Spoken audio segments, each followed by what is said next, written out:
Hallelujah. I just shine away his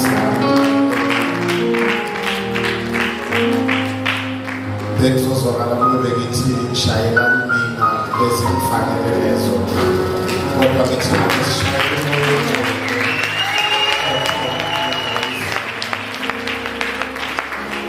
hallelujah. Thank you so much. Greetings, the chief elder and all the elders and Muslims in the overlay. Yangibingelele egameni elihle lomfelo wami Jesu Kristu, chief deacon and all the deacons, abazalwane bonke abavukela uNkulunkulu, uyiwela yabazalwane abasindisiwe. Hallelujah. Lena iwela yabazalwane abanjani? A special greetings to Umfundisi Untuli from the high praise.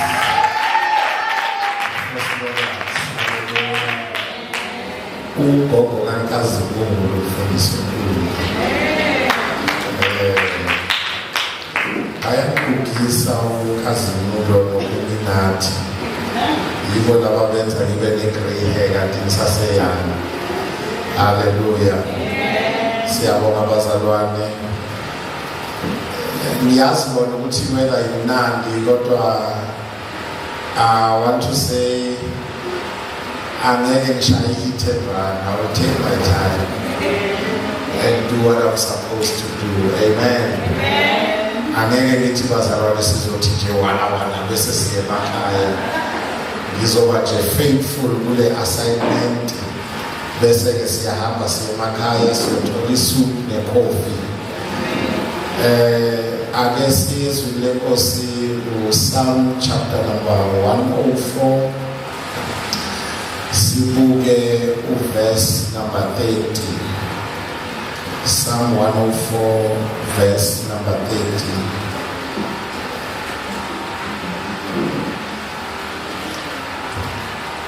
Psalm 104 verse 30.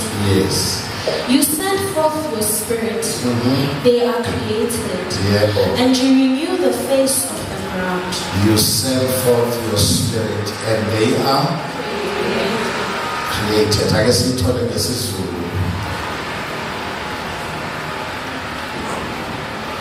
Uyathumela umoya wakho. Yebo. Zidalwe. Uyathumela umoya wakho zenze njani? Zidalwe. Zidalwe. Sisaqhubeka lapho kulesihloko esithi the works of the spirit. And sizobuka ke lapho isihloko esinezihlokwana ezimbili. Isihloko sizosibuka namhlanje sithi the Holy Spirit empowers. Bese kuba nezihloko ezimbili lapho esokuqala according to the scripture esifundile esithi he gives life. Bakhona abazalwane abakholwayo ukuthi the Holy Spirit gives life. Awutshela umakhelwane wakhe and say he gives life. Ngoba izwi elithi you send forth what? Your spirit. And then what happened after sending your spirit? What happened, bazalwane? They were created. In other words, konke okudaliwe kwadalwa ngani bazalwane?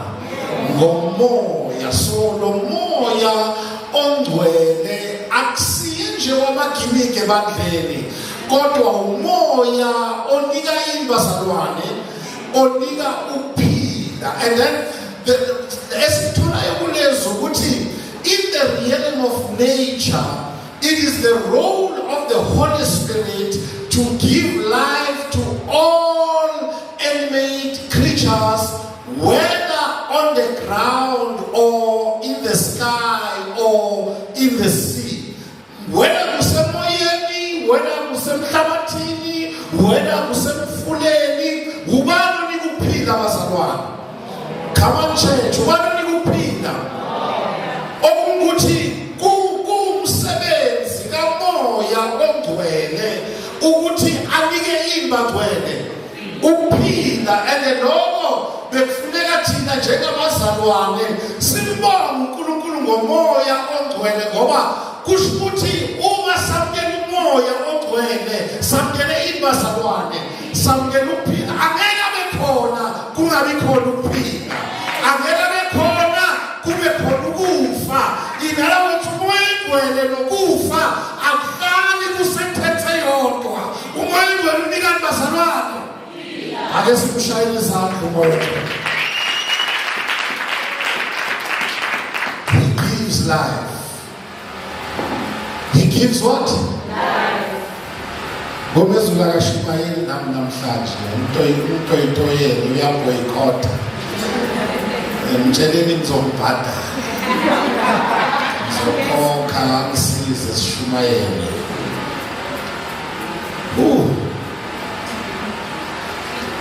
Hey, Osiya. Awuzwe uJob 34 verse number 14 and 15. Awufunde masinyane anele ndodakazi Job 34 verse 14 and 15. Job 34 verse 14. Yes. If he were to determine to do so, if he were to gather his spirit and his breath to himself, humanity would perish together and mankind will return to the dust.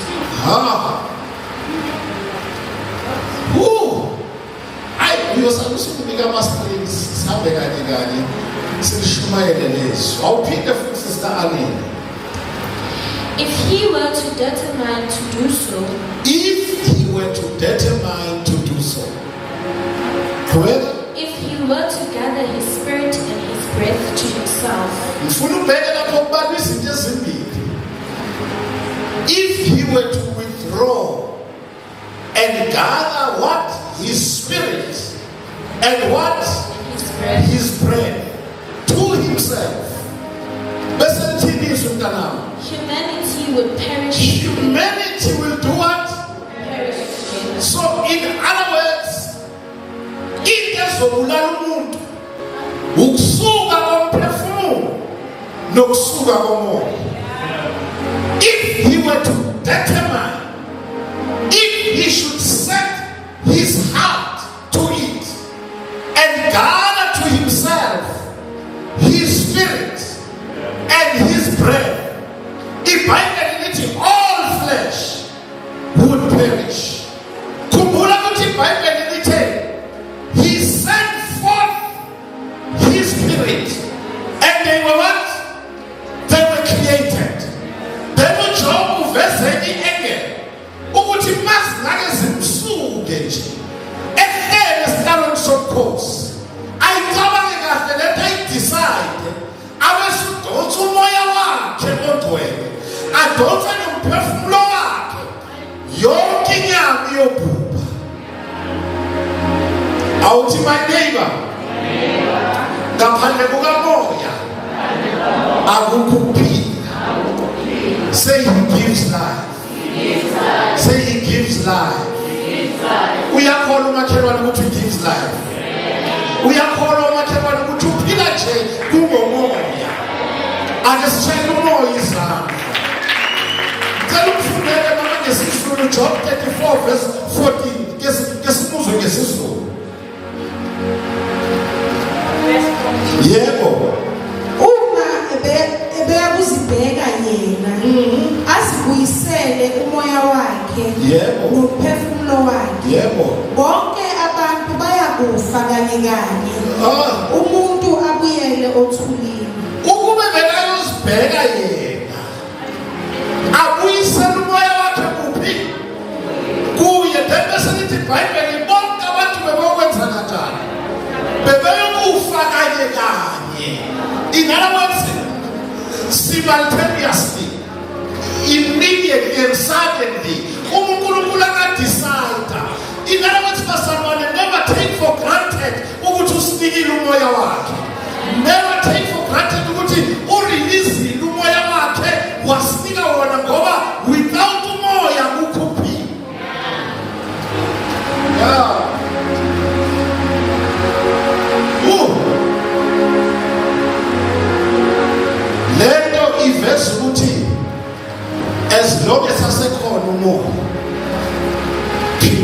sisasekhona. Kungahamba izinto kodwa kungahambi umoya. Ngoba esilonke sisasekhona ubani? Umoya kukhona nani bazalwane? Nokuphila. Lento ivesi ukuthi the role of the Holy Spirit is not only to give life but also to sustain it. He gives life and he does what? Inkinga yabazalwane eldamthembu mina ngikhathazwa ukuthi abazalwane balijuze umoya ingcwele to the gimmicks inside the church building. They think umoya ingcwele ubhekisana phezulu nakuwiwe kukhulunywe ngama-tongues kukhalwe aba-understand ukuthi wamkela lento wamkela ukuphila.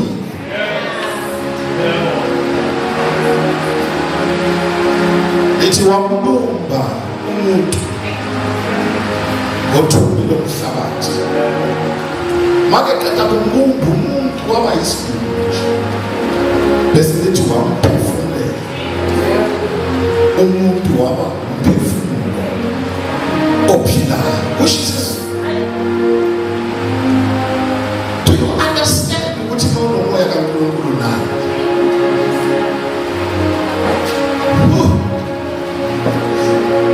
Njoba edalile ku-Old Testament edale ngomoya, uyamfakazela uJob ukuthi kahle kahle uma engadecide ukuwithdrawa awubuyise kuye sonke sizofa. Singayiletha into eparallel bazalwane ye-role kamoya ingcwele in the New Testament according to John 3 verse 6 and 8. Ake sigijime Sister Anne. John 3 verse 6 and 8. Or verse 6 to 8.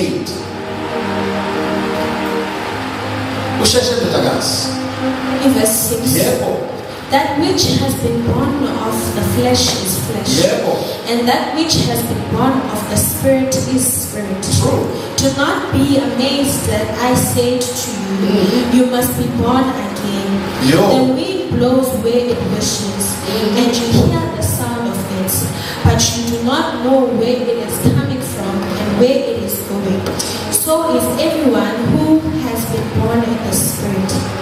How many who are in this house abazelwe ngomoya? Lento ivesi ukuthi akwanele ukuzalwa ngentando yowesilisa nowesifazane ugcine lapho. Uyazalwa enyameni bese uzalwa kanjani? Ngomoya. Lithi-ke that which is born of flesh is what? Is flesh. And that which is born of the spirit is what? Is the spirit. So lana bazalwane umoya kaNkulunkulu udlala irole wadala ku-Old Testament, kodwa ku-New Testament wadala uhlobo lwabantu, waveza impilo engakaze yabakhona, impilo engakazelelwa izigelosi. Akanibona ngizwa bazalwane, wadala mina nawe. Ulizwe lezwi lithi the wind blows where it wishes. Moya uvumusa la uthanda khona. uJesu ukhuluma ngokuzala ngomoya. Mayekade uthi-ke umoya wenze njani bazalwane? Uvumusa kuphi? La uthanda khona. The wind blows where it wishes, sitting, and you hear the sound of it, but you do not know where it is coming from. Bangakabawazi umoya ukuthi uyaphi uyaphi. Lento ivesi ukuthi-ke mawuzelwe ngomoya, your life can never be predictable. You can never be born of the spirit bese abantu bayaklema. Hayi sanibona bazalwane, awusize shumene kumakhelwane ukuthi my neighbor, your life is a mystery. Say your life is a mystery. In other words, angeke bakuthembe bakubambe ukuzelwe ngomoya, ngoba lithi wona uyazwakala kodwa akekho owaziyo ukuthi ukamkaphi. Sengiyaprofetha phezu kwempilo yakho, bonke abahamba ngomoya kule season bayovela abantu bangazi ukuthi uvele kanjani, bayobona sokuqhamuka bangazi ukuthi ungene kanjani, uqhamuke kanjani, ngoba impilo yakho impilo kamoya ivunguza la ithanda khona. Ake ngibuze bazalwane, ubani ungavimba umoya? Hayi kulo nyaka ngeke uvimbe.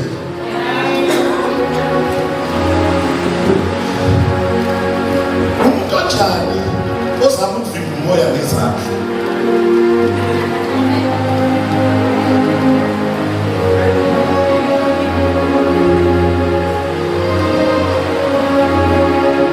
uJesu makethi njengomoya uvumuza la uthanda khona, uJesu uzama ukusitshela ukuthi wind can never be controlled.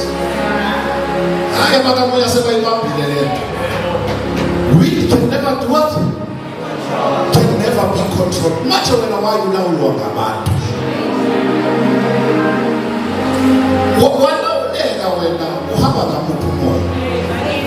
Walawulwa abathakathi uhamba ngamuphi umoya?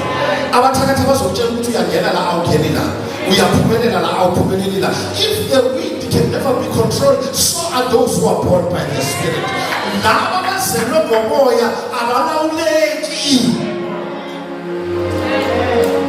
Bake bahlabelela abantwana bamlanga iminyaka yakudala ngiyakhumbula bahlabelela othando kuze kusala amakwayikwayi lapha bathi thina sihamba ngomoya. Ngisakhumbula yabona bathi bahlabelele umandla amakwayikwayi asihambe emoyeni. Sihamba ngani bazalwane? Yini iBhayibheli lithi laba bazelwe ngomoya benze njani bazalwane? Walk in the Spirit. Awuthi my neighbor, walk in the Spirit. That's why nilawulela niba kumoya manila maniphuma nimshiyela bese abantu bezwe bayanilawula ngemimoya, but kulonyaka ngizobula umoya wokucontroleka.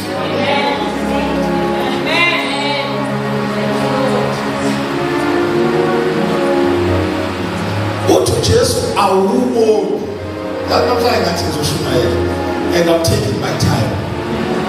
Uthi awuboni kodwa uyawuzwa. In other words, ngiyaprofetha njalo, they will just see the effects yokuthi khona into ohamba nayo. Abantu bayezwa bazalwane bayobona nje ngezinto zenzeke empilweni yakho ukuthi impilo yalo muntu ayikho noma why kwenzeka izinto ezingenzeki. Ayibona ukuthi ngingaprofetha ngithi something is about to happen in your life and akusinto eyenziwa umuntu izokwenzeka ngoba uholo umoya nabathakatha ngeke bayibone yenzeka, bayobona nje ama-ife.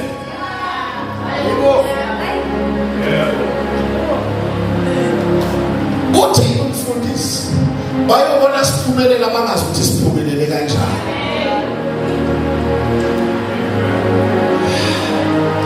Ngona abantu bebuza ukuthi uyithole kanjani, ngoba babebheka wena nayo anihambelani kanti aba-understand ukuthi umoya uvumuza la uthanda khona.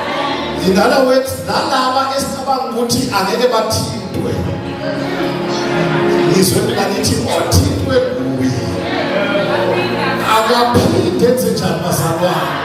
So in other words, noma ngabe bebekwazi ukuthi nje bazothi nabebheka bamangale. Noma niyezwa bazalwane bamangale njengale ndoda konke lithi iBhayibheli bamangala ngoba bebemazi ukuthi wayezelwe kubo. Lithi bambiza bathi uyawusitshele wena kwenze njani ngoba lo muntu uyisoni. Wathi mina ukuthi uyisoni angazi, kodwa engikwaziyo ukuthi mina bengingaboni kodwa manje they know ukuthi ubuya ekhaya linjani. They know ukuthi umndeni wakho uhamba uphelelephi, but ngenxa yomoya uzobatshela na ukuthi yes, what I know is that I was poor but now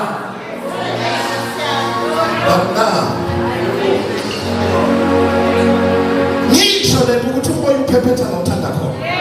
In other words, mntanami ngicela ukukutshela ukuthi if you are a hater, you are in trouble because he's about to blow. Nakulabantu bengafuni baphumelele, he's about to blow.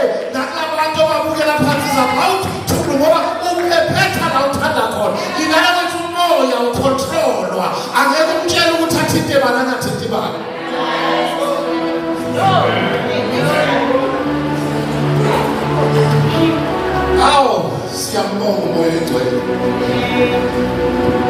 I refuse to limit him to this church building. I refuse. Ngicela ukuhamba naye ayongithinta ngisemsebenzini. Angithinte emsebenzini. Yabona mayengithinta emsebenzini noma befungile ukuthi promotion ayizi.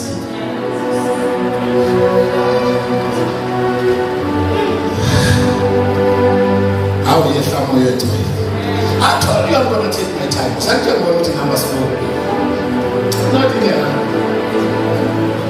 This is the day that the Lord has made. We will rejoice and be glad in it. I'm so excited to work in now. What I come over now? I want to see a mom who will work in now. I just want to is that.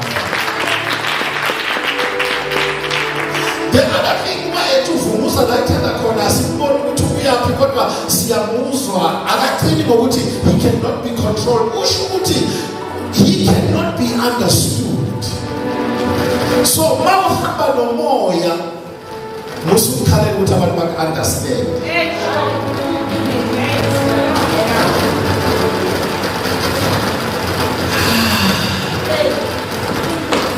Yes, he can't Sifunu understand understand. Yes, when I understand. So understand that journey went back to understanding. Your life is a mystery to the point of which now you are a mystery. How can I carry on? So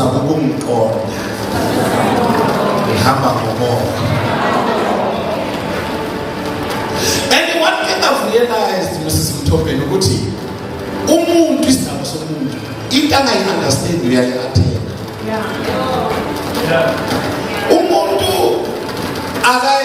I embrace into angayikho. Iko mninkinga angicela baba yesikole bake bakuthekele legameni ethi xenophobia ninkinga mina ngoba ngizowathi xenophobia bazothi it's a hatred of strangers. Mina legama ngila understand ukuthi ukusaba into ongayazi. Akusuyizona ukwenzenjani? Uyisaba.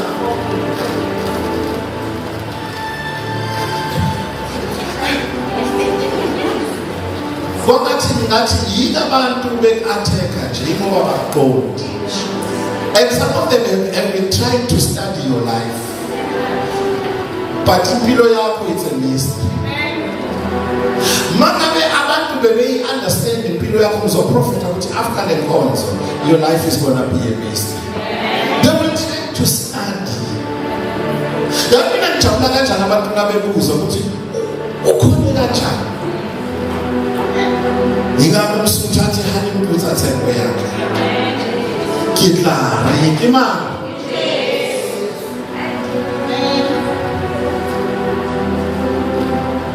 Where the Spirit works,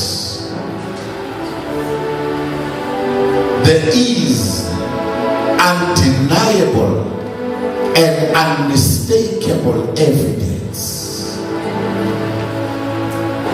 I have a question. Is He working in your life? We are spending more in there's going to be evidence. Emva kwalenkonzo kuyosala ama-marks nama-footprints ukuthi umoya oyingcwele uhambela. Oh, I love the Holy Spirit. It is the Spirit that does what? That gives what? Life. Symphony John chapter 3 verse 63. John chapter 3 verse 63. Oh, I'm sorry, John chapter 6. I ain't saying history now. John chapter 6 verse 63. John 3 verse 63. Yeah. John 6 63. John 3 verse. John 6 verse 63. It is the Spirit who gives life. Yeah. The flesh conveys no benefit. Yeah. The words I have spoken to you are the Spirit and they are spirit and they are what? Umoya uye onikani uphile amazwi engiwakhulumekini ayini angumoya futhi ayini awukuphila. Hallelujah. Amen. Hallelujah. Amen. Umoya onikani bazalwane. So let me verse ukuthi uma umoya engekho ukuphila. Yebo. Gijima mntanami. 2 Corinthians chapter number 3 verse number 6. John 2 Corinthians chapter 3 verse 6. He has qualified us as ministers of the new covenant, not of the letter. Not of the letter, but of what? Of the Spirit. In other words, we are ministers. I am on to go to Abani. Abakamoya. It is who your man just operating on Bazawan. Momoya. So let me verse Guti. Umoya. Uye Bazawan only upila. And the Tina we no longer minister. Ngenwadi njengeleta ngomthetho obhaliwe kodwa we minister nandasabani. So as I am preaching to you, reading the Bible, it's not only about what is written, it's about what was about the spirit behind the letter. Amen. More you need to be. More you need to little flesh profits what? Nothing. Now you don't. If I is careful, see bad.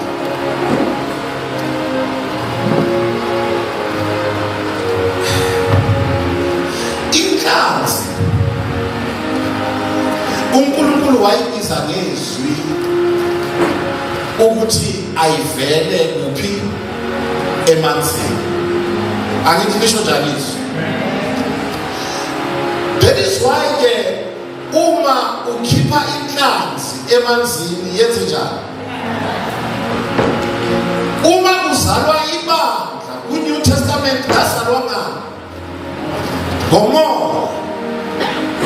Ayisho njani izwi?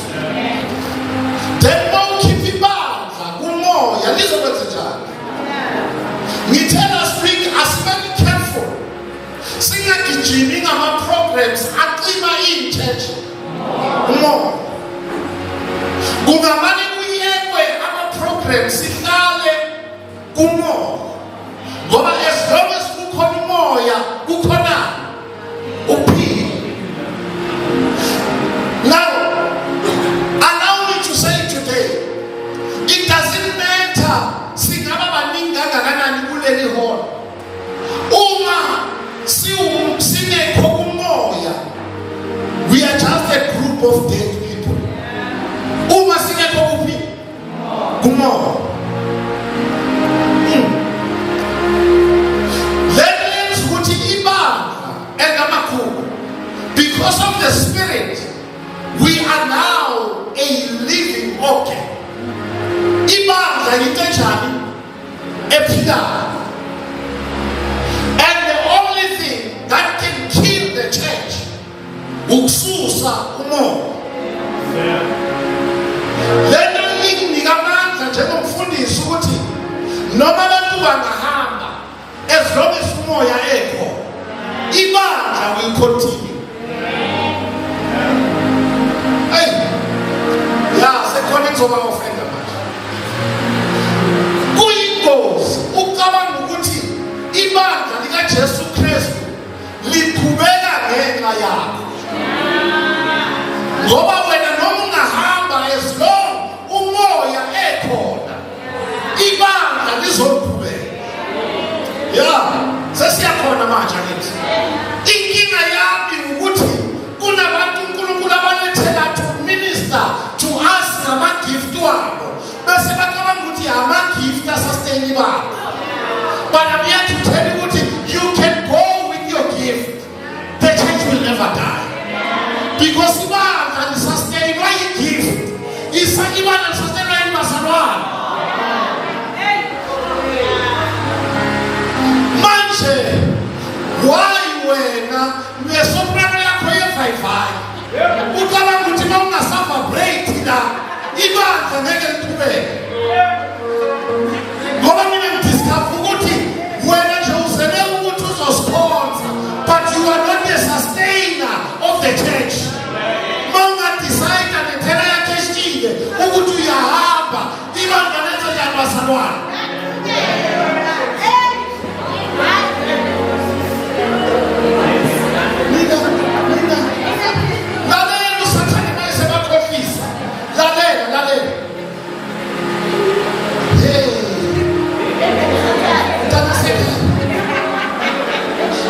Yabona imivime ngawo.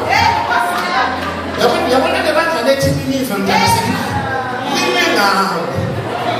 Mhlaba hamba wena. Mina ngithi hamba uzobona. Ukuthi kahle kahle it was not your gift that sustained us. uNkulunkulu ngendlela angako athi uPaul kuba seKorinte uvusa abamthakatha to shame those uzobona. uNkulunkulu futhi maye replace babumthobeni angeke alethe onje ngawo. Uyivusa lo nawe kombukela akutobule la ukuze azokutshengisa ukuthi it was not your gift.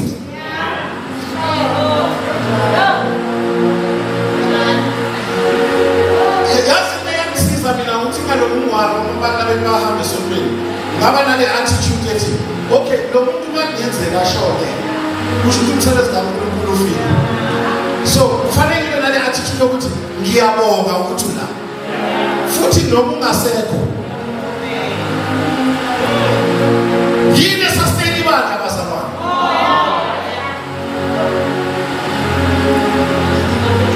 Mangabe ukhona abantu abakutshela ukuthi wo sustain umsebenzi kaNkulunkulu badlale nawo.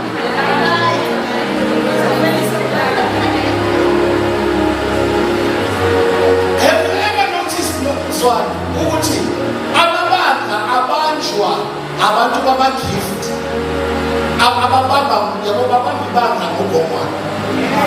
Abantu aba-create havoc emabandleni abantu aba-gifted, and then abantu aba-gifted bafuna ukuhamba bencenwa all the time ngoba phela sithembe yena. Sathemba wena uphi umoya.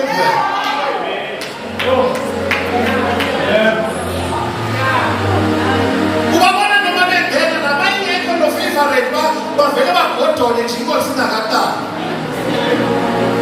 Siyoba imba ngithenge kuloma sonto. Ukhona umoya. Awutshela ukuthi lithi ukhona umoya. Kahle kahle ngizokutshela ukuthi nakuleli ukhona umoya. Uyizwe nominkana lenkonzo ukuthi wena nowena ukhona umoya kulela.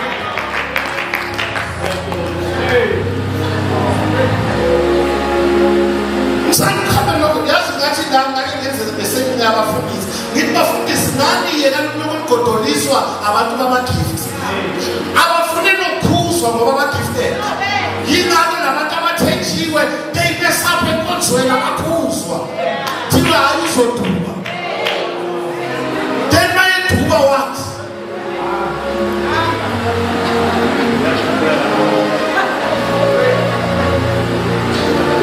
Hayi la ekhaya gifted or not gifted ubheda finish it now.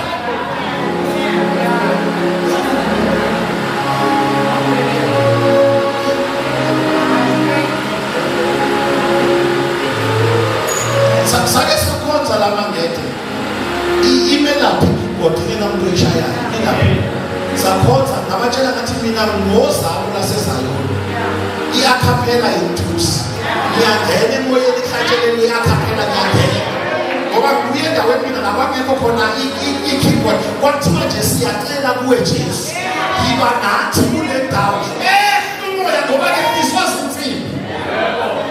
Yebo. Hey manje bathi ngomgomezulu ukhuzwa yi-leadership mfundisi sobenze njani bayingadumo kukude eGolgotha kukude eKhaboje esezulwini kukude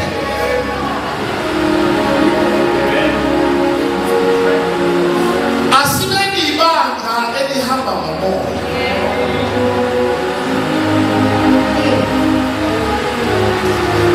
spirit that gives life. It is the spirit that sustains life.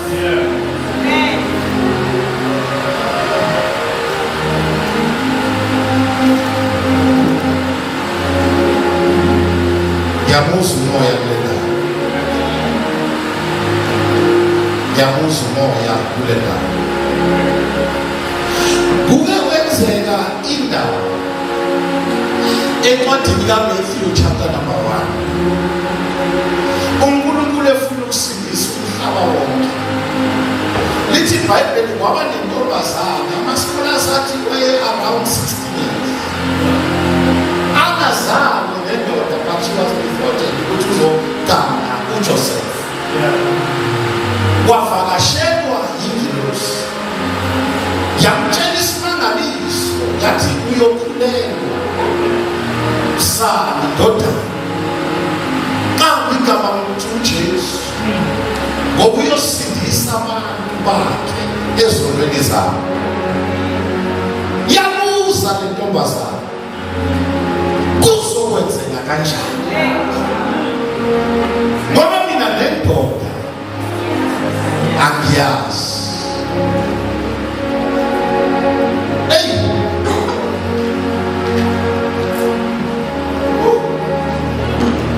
Kuzokwenzeka kanjani? Kukhona izinto esikhulelelayo but sibuye nombuzo othi kuyokwenzeka kanjani? Awusize anele mntanami kuMatthew chapter 1. Sibuke nje lamavesi ambalwa sizokwazi ukusheshe sikho. Umfundele uverse number 18. Bese ngiyaprofeta phezu kwale banga sithi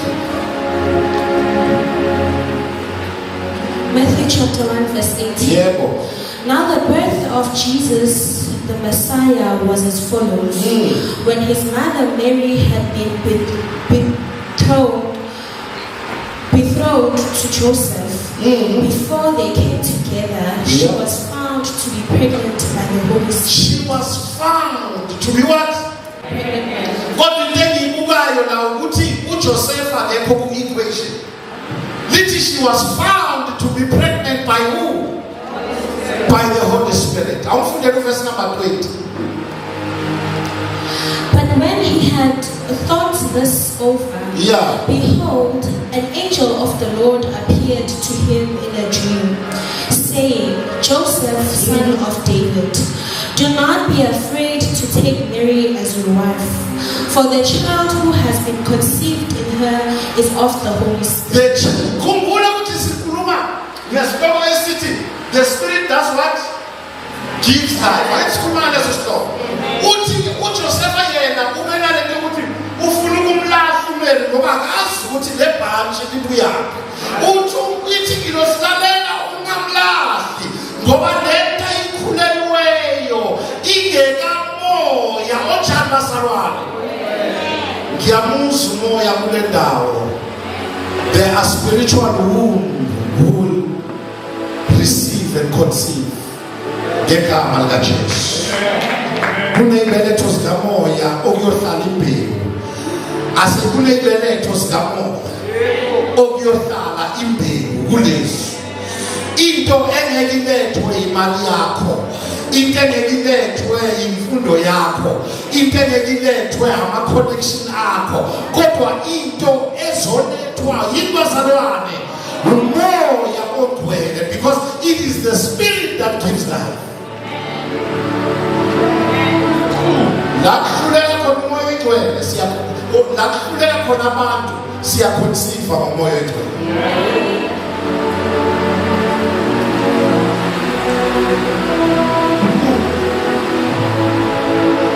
Moya unokuphila.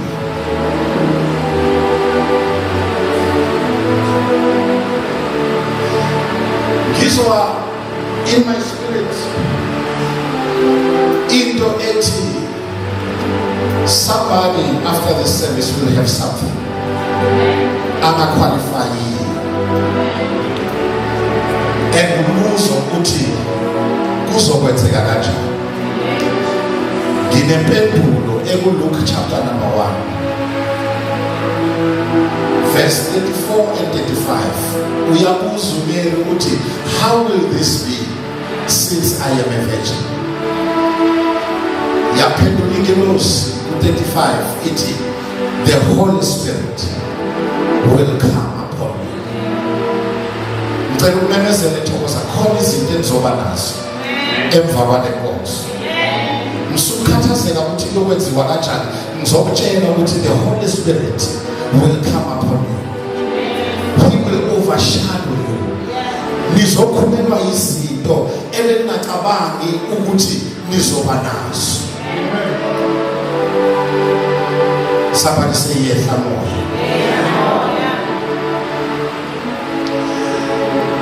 Ngiyamnqaba nomoya ogcwele ozokwehlela phezu kwami. Angenze ngishaye ngeyilimi.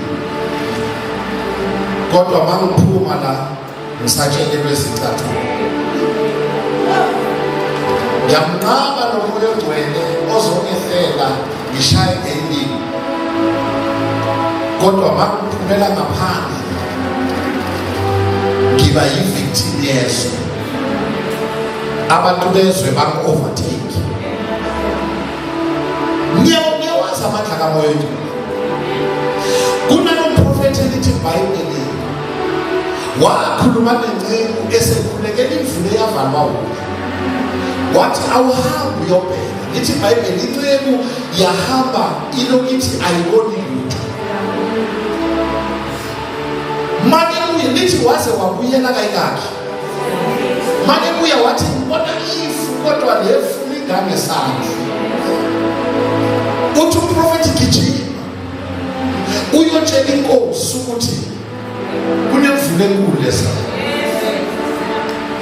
Inkimangazayo lalela umuntu onogcobo, umuntu onomoya kakhulu. Inceku yayigijima ngehashi. Lithi iBhayibheli umuntu kamoya wavele yena wakhwica ingubo yakhe. Wagijima emva kwenceku wayi-overtake. Sengiyayireleasa leyo grace phezu kwempilo yakho. You will overtake your enemies in the name of Jesus. Umoya igwela akakunika umoya kwantazalwane woku-overtake. Isikhathi sokuthi unokulandela siphelile namhlanje. Lento mangethi verse ukuthi you cannot have the Holy Spirit and always be a follower. Uma sesinogcobo siya-overtake. Khona abantu abanezinto singabi nazo, kodwa sizoreceive i-grace yokubadlula kulo nyaka. Njengoba uphela 2025 kalo 2026, I settle for nothing less. But I want to overtake those who are ahead of me. Yosibazalwane usatheni naye ukasenze sidawuthi inkolo yethu ubone abantu bephumelela phambi kwakho. Abanye wasebenza kuqala nabo bangene bona bathenga imizi kuqala, bathenga imoto kuqala, bayashada kuqala, bahamba phambi. The devil is a liar. Receive the grace yoku-overtake ngegama likaJesu. Njengenceku eyayigcotshiwe, receive umusa woku-overtake namhlanje. Bonke obuzemva kwabo you gonna overtake. Somebody say I'm about to overtake. Say I'm receiving speed to overtake. He is reality, you are not the tail.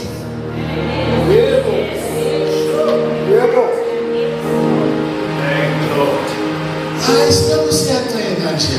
Angifuni ukuncela kulo nyaka. Hayi angiceli.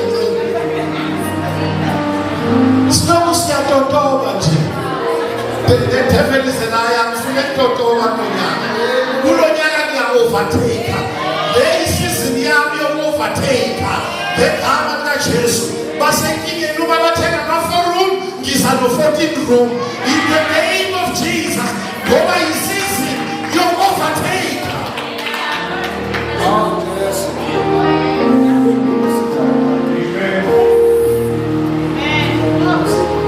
Bajebeni nokuyakhala ukuthi bashade kuqala.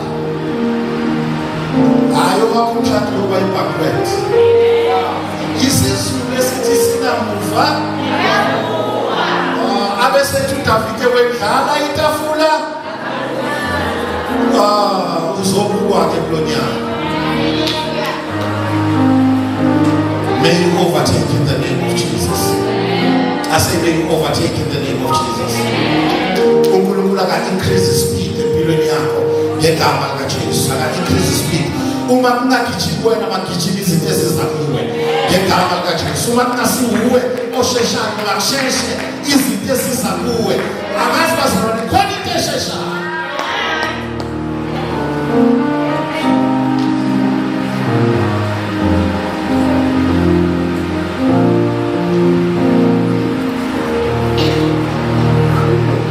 Somebody say the Holy Spirit.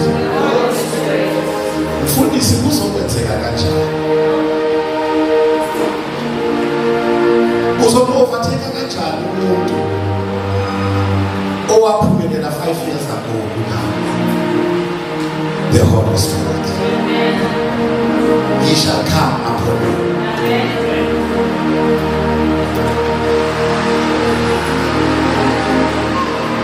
Maka kama kuna yote sisi ni overtake. Sisi ni yokushesha. And sio pushwa mto. Sio pushwa more your place for it.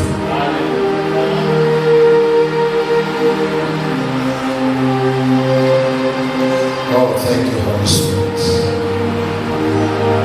Thank you, Holy Spirit. God coming to change my the practice but then he has it. But then he has a buzz on the stop. And then I have more. I grew with them a practice.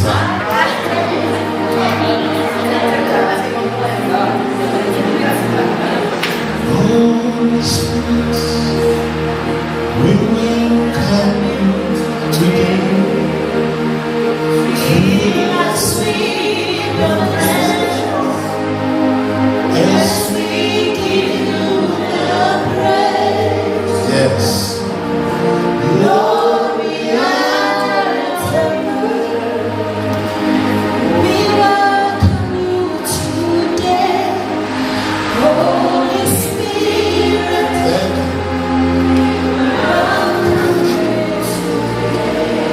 One more time. Holy Spirit. Holy Spirit. We welcome you today. Fill us with your presence as we give you the praise. Lord, we are your temple. We welcome you today. Holy Spirit, welcome in this place.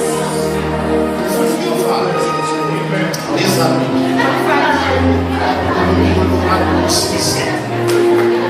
Even not to overtake. He does not just give life, but again the Holy Spirit gives power for service. He gives what? Awuzumaki timakakona inamanzi.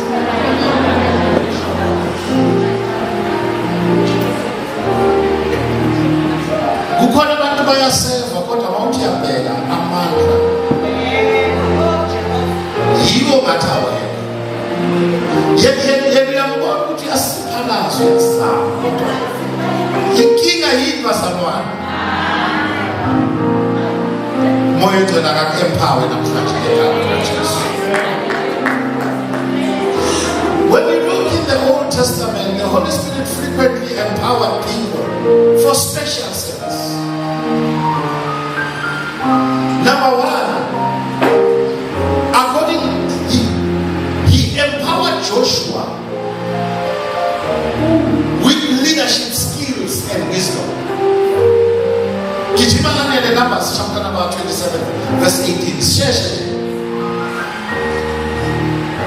Numbers 27 verse 18.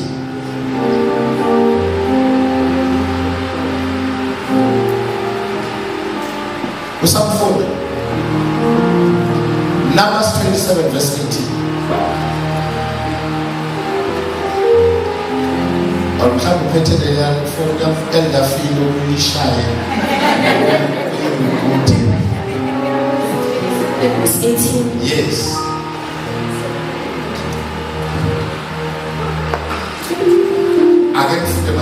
So the Lord said to Moses, take Joshua the son of Nun, a man in whom the Spirit, in whom is the Spirit, in whom there is what was around, and lay your hand on him. Yes, in Kina sithatha abantu abagood kodwa bengenayo umoya. Makuzokhethwa ileader la uNkulunkulu akathanga landa uJoshua ogood. Uthelanda uJoshua onjani? Onomoya kaNkulunkulu akakwanyanyiswa bazalwane. Inkinga and ama-leadership yethu i-flooded ngabantu abagood. But without the Spirit.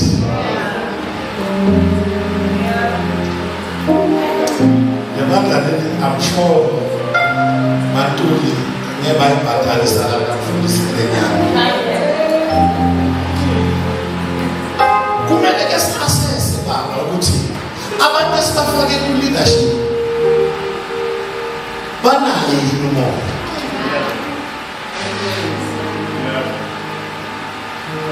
Ekaleni uma uMose advisor uJethro uthi awukwazi ukwenza wonke lo msebenzi, khetha amadoda. Lithi iBhayibheli wabakhetha uNkulunkulu wathi bamise phambi kwakho. Then it is wathatha umoya owokuMose wawufake emadoda ngoba kuyingozi ukuhamba nabantu abangenayo umoya. That's why isikhala singwa ku leadership. Yimo bakhona abangenamoya. Izinto nje bakhona bazibuka ngenyama.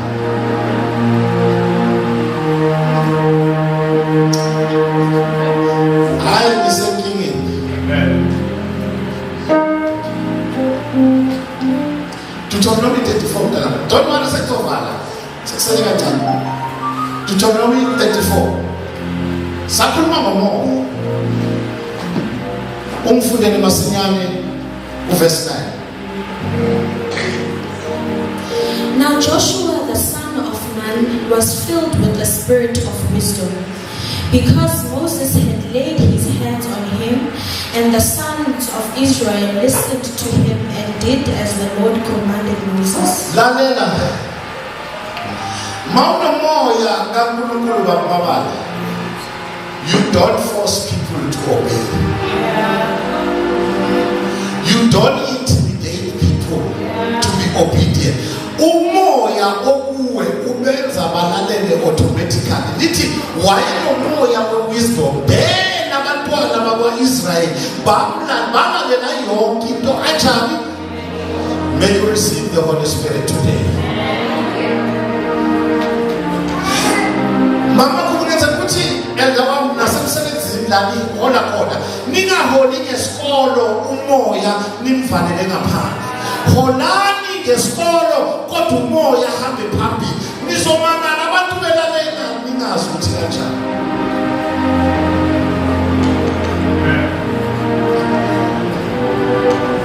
Mfundisi mina ngicela ukususe kule role ngoba labantu onginike bona abangizwa futhi njena bafuna ukwenza into abayishiwe uwe. Akuthengi ukuba ngoba ngumfundisi. Mina ngikucelela ngathi hona i-department wena ubuya kimi uthi ucela mina ngususe ngoba nabantu abakuzwa benza ngoba mina mfundisi sengishilo uphumo.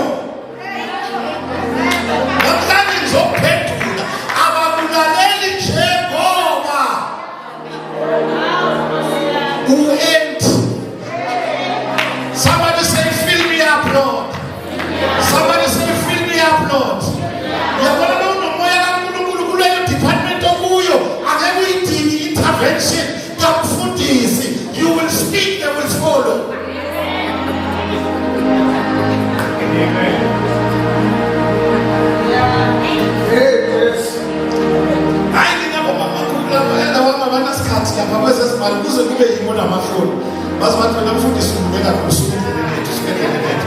they speak kwenzeke ngoba mina ngibuye ngi-Israel bana eyiphatha amanye ama-department angazi Mrs. Kowa manda kamalinda asezeli bazomcela mfundisi ngicela uthathe le nto kunike yona ngithi kwenze njani labantu abalaleli kodwa lithi iBhayibheli emva kokuthi uMose bekisandla phezulu kukaJoshua ibanga lamlalela.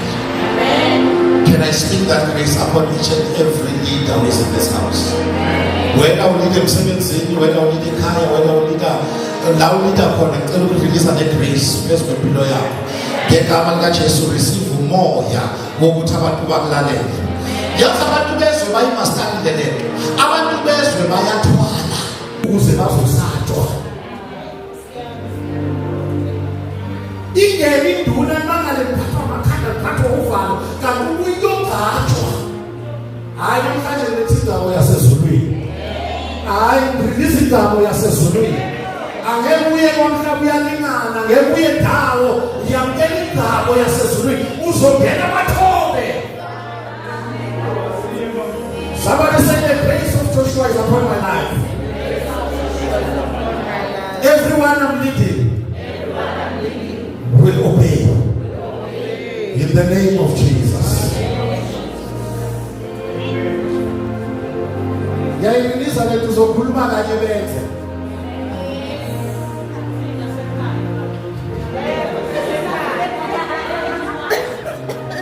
Nami ngikhathele ukushintsha abalinda ngenxa yokuthi bakhala ukuthi abantu abalaleli.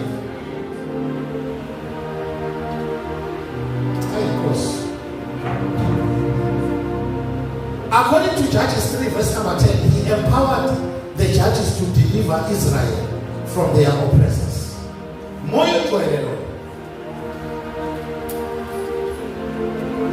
And I'm releasing that grace over your life.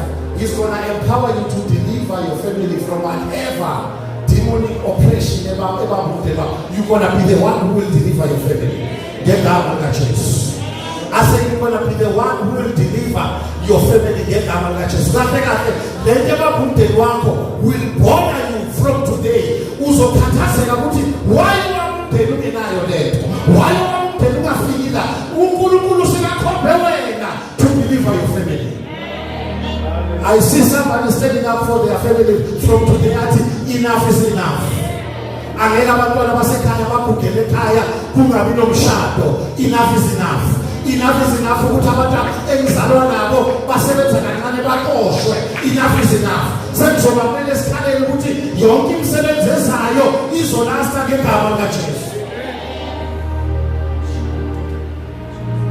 Do you know what Unkulunkulu asked for your family? And mina ngicela ukutshela ukuthi mawunomoya kaNkulunkulu uzothandazela nabantwana bakwa-anti ongafuni ukuthi baphumelele.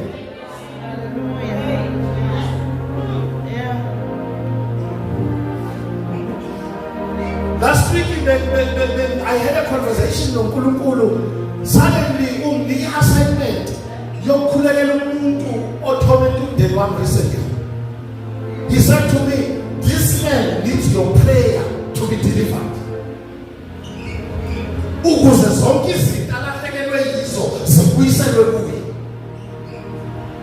Basara, I don't want to lie.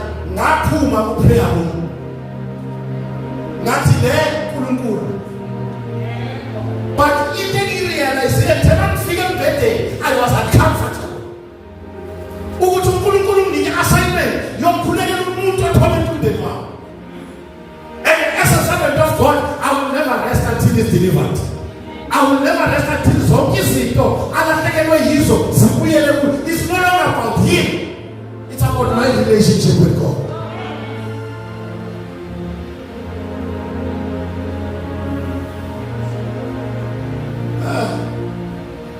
I'm giving you a lesson. Uthi mawuwe assignment. Awuyi ngokuthi lo muntu uyathanda or akathanda. Ukwenzeni akakwenzanga.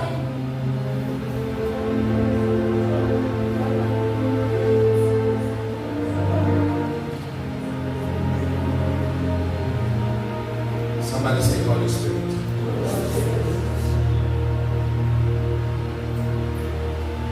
Siyakhona ukuthi ukhona phela.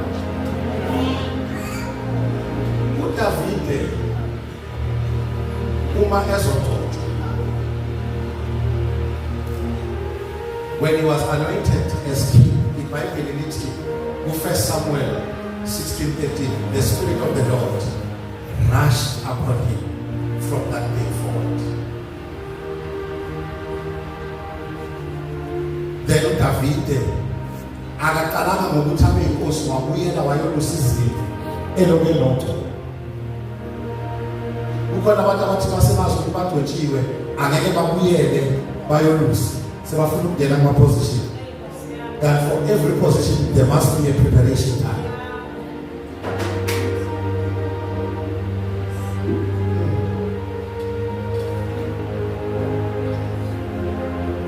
According to Psalm 51, uma uDavide onile,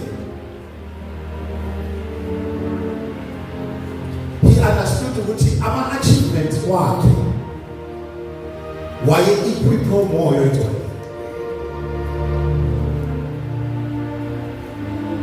Njena kakasijala namhlanje waye equip moyo egcwele.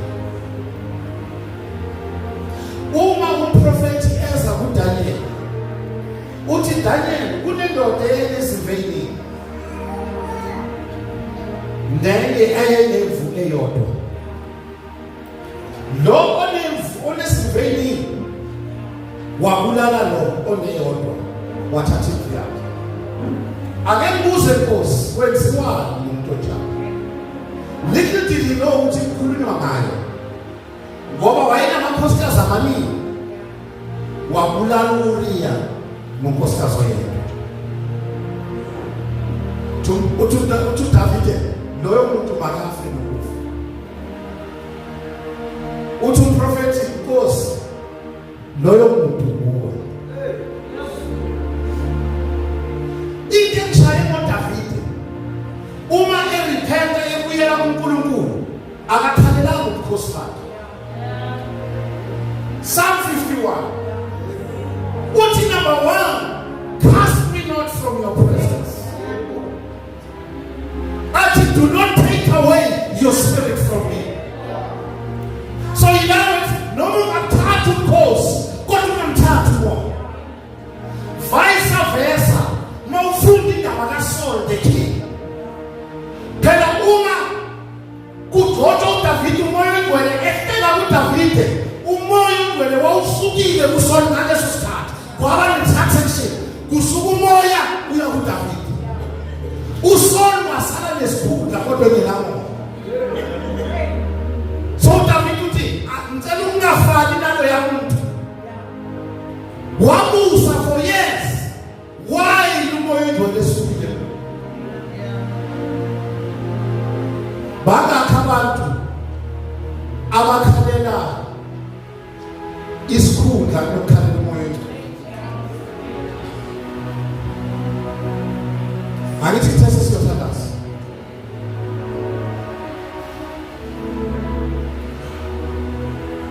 Kukhona izinto abantwana basekhaya ekumele thina sigcotshiwe singazenzi. Ngoba uma sizenza kunento esisukayo. Uzosala le position kodwa into ingasekho. Akusi position ne-gift edilivara abantu kodwa yinto wayamukela edilivara abantu. Kukhona abantu abagood ngokushumayela kodwa bengekho kumoya. It's like they're just making noise. uJesu umezoqala umsebenzi wokushumayela ungena kwisinagoge lithi wavula iscroll wavula encwadini kaIsaiah wathi the spirit of the Lord is upon me. He has anointed me to preach. We need the anointing mandate, not the gift. Abashumayela badinga bazalwane ukhona. We need the anointing and not what bazalwane. You can see siphume la sisatwele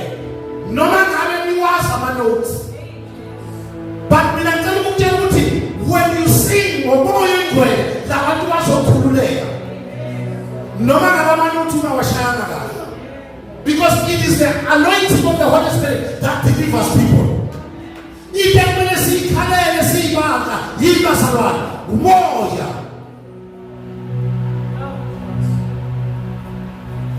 Ya kuhle bazalwane nasemabandleni sesiya-auditiona kuhle sifuna umsebenzi o-excellent but umbuzo ukuthi labantu esiba-audishinayo banomoya yini? Umbuzo wozani kuma-audition, it's good but is the Holy Spirit now? Bathi beqeda audition wabacule Sunday mabephuma bayohlala eZ63.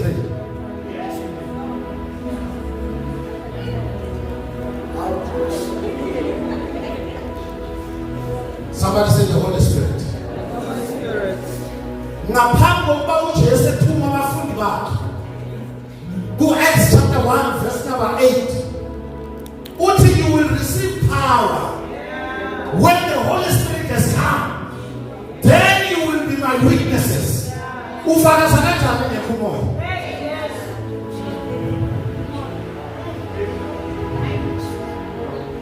uJesu nathi you will only be empowered to preach when the Holy Spirit comes. Hayi uthi uhambe nami isikhathi eside. Hayi Nkosi yami. Ngoba kukhona abantu abathi kudala mina ngila evangelini. Ulive evangelini uhamba nobantu bekhona imoya. You will receive power when the Holy Spirit has come. Amen. Msuzama ukufakaza umoya yena.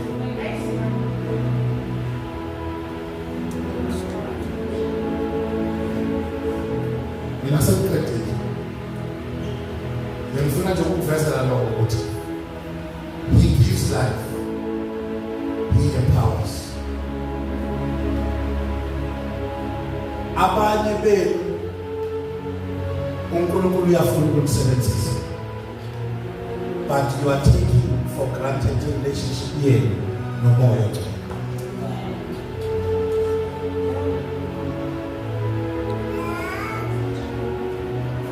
iBhayibheli lisibiza ngokuthi siyizimvu zedlelo lakhe. Ingoba imvu ayifani nengulube. Ingulube i-comfortable odakeni. Imvu i-uncomfortable odakeni. Thina siyizimvu zani.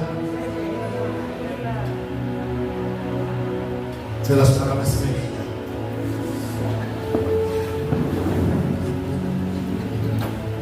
Never minister with your gift. Lungekho uThofu. Ungawathatha ama-chance wokushumayela ivangeli uqoboleke. Sihlabelela kahle kodwa umbuzo uthi ukhona yini umoya?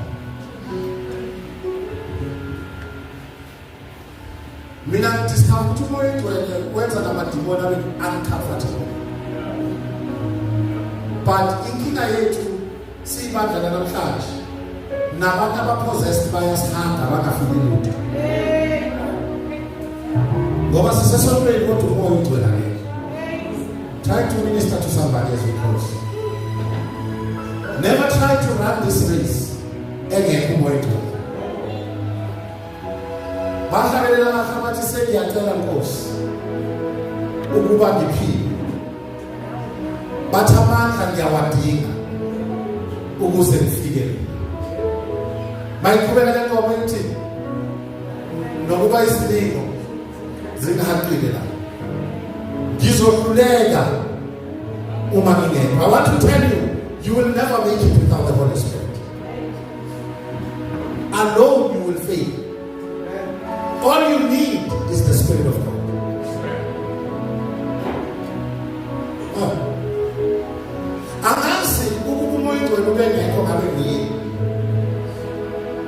I've discovered now some of the things that I ask things that I can't. But in your own desert of more you call a party.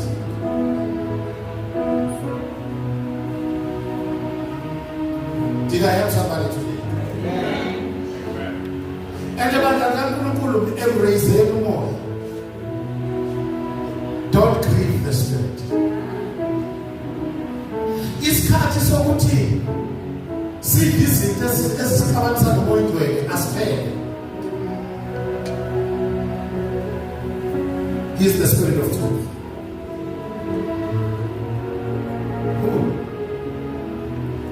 Thank you, Father. Thank you, Jesus. Last bullet, I'm told you, uNkulunkulu ufuna ukuthatha abantu abadelelekile, abanganakekile, abaphakamisa. Kuleli. And the only way he will do that is through the Holy Spirit. Even as I speak right now, kunabantu abagcotshwayo ngumoya ogcwele kuleli. Moya.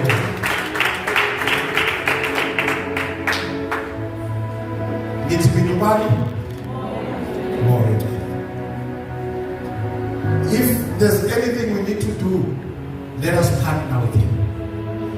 Nibane concern lamalanga because noma senze izinto sesivele nje siye ngokuthi calendar we don't give ourselves time ukuthi into le esizoyenza we pray about it. And umangale lokubiza umthandazo nana baba leadership bangezi.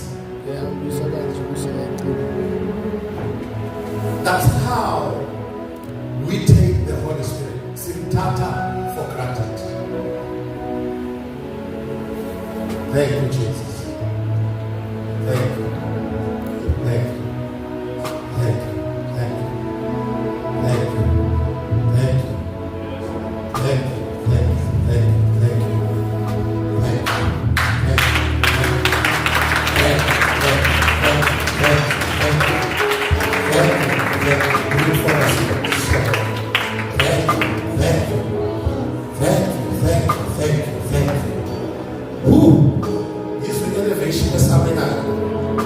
Sorry, church, I couldn't hold myself.